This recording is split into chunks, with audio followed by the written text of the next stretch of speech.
दोस्तों, हम सब जिंदगी में कभी न कभी ऐसा महसूस करते हैं कि भगवान हमारी नहीं सुनते।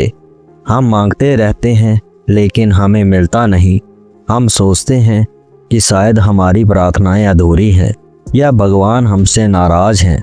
लेकिन क्या कभी हमने सोचा है शायद भगवान कुछ और ही देना चाहते हैं जो हमें इस वक्त समझ नहीं आता। यह कहानी है एक सीधी सादी महिला की जो रोज़ भगवान से कुछ मांगती थी, पर जवाब कुछ अलग ही रूप में आया। रीना एक गरीब लेकिन मेहनती महिला थी। उसका कोई नहीं था, ना पति ना बच्चे। वो गांव में अकेले रहती थी और मजदूरी करके गुजारा करती थी। उसका दिन मंदिर की सीढ़ियों से शुरू होता और वहीं पर ख़त्म होता था। हर सुबह वह भगवान से कहती कि हे भगवान, मेरी झोली खाली है, कुछ तो दीजिए। दिन, हफ्ते, महीने बीतते गए लेकिन ज़िंदगी वहीं की वहीं रही। काम मुश्किल, पैसे कम और पेट मुश्किल से भरता था। एक दिन गांव में एक साधु बाबा आए। पूरे गांव में उनकी चर्चा हो गई। बहुत ज्ञानी है, भगवान के सीधे भक्त हैं।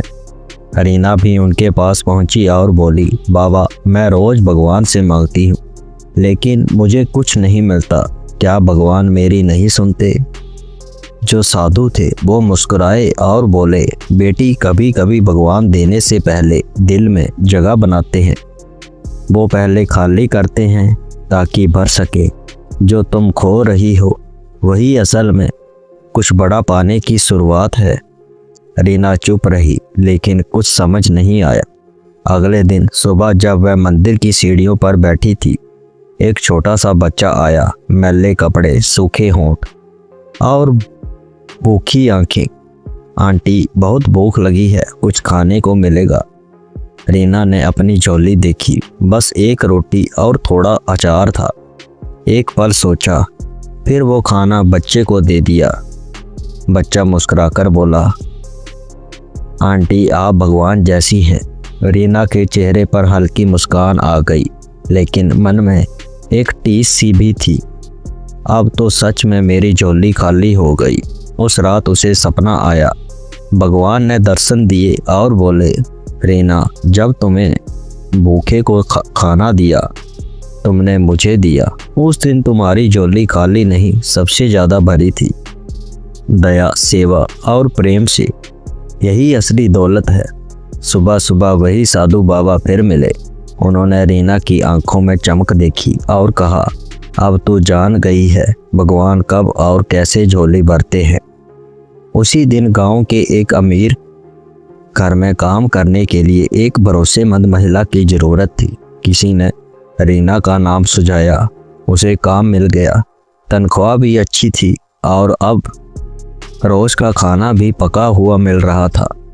अब रीना मंदिर जाती लेकिन कुछ मांगने नहीं, भगवान का शुक्रिया अदा करने।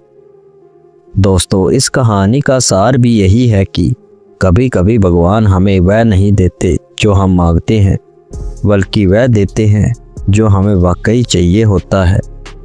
जो देने से डरता है उसकी झोली हमेशा खाली रहती है, लेकिन जो देने से नहीं डरता उसकी झोली खुद भगवान भर देते हैं। दोस्तों, जैसा कि हर बार मैं कहानी के अंत में कहता हूँ, अच्छे कर्म करिए, अपने बूढ़े माँ बाप की सेवा करिए। और ये कहानी अच्छी लगी तो वीडियो को लाइक करें, अपने परिवार दोस्तों के साथ शेयर करें और कमेंट करके ज़रूर बताएं कि कहानी कैसी लगी। और ऐसी ही कहानियों के लिए इस चैनल को भी सब्सक्राइब कर लें। आपका समय शुभ रहे। धन्यवाद।